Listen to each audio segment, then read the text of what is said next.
Welcome back. Thanksgiving's coming up and it's a day to give thanks, eat a ton of food, and spend time with family, some of which you may not have seen in a while.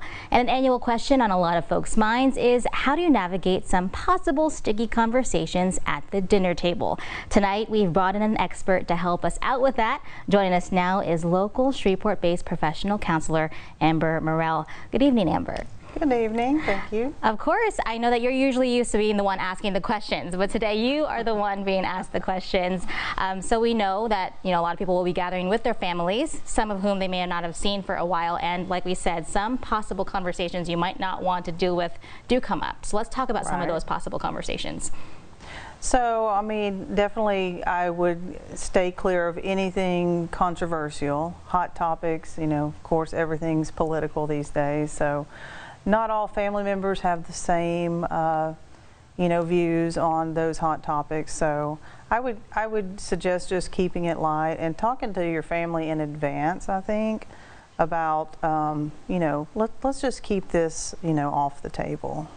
And then what happens when so I know some people feel like they may get personally attacked, whether that's about their professional life or their love life. How do you recommend going about that?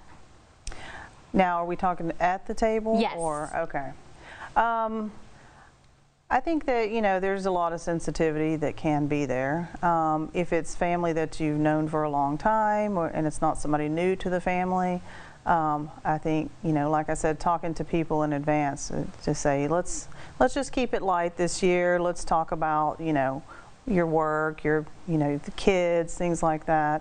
If you're bringing somebody new in, maybe a fiance or a family friend that's not really doesn't know the family, just warning family in advance, let's not ask too many personal questions. Let's make them feel comfortable and welcome. Very interesting. Now, say it does happen to come up anyway, and you start to feel it veer towards that direction. Can you teach us maybe some diverting tips?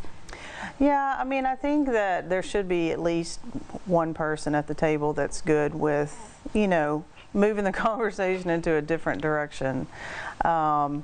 I think I'm typically that person in my family, just suggesting different topics, and maybe that's not the best thing to talk about. Let's just keep it happy and light.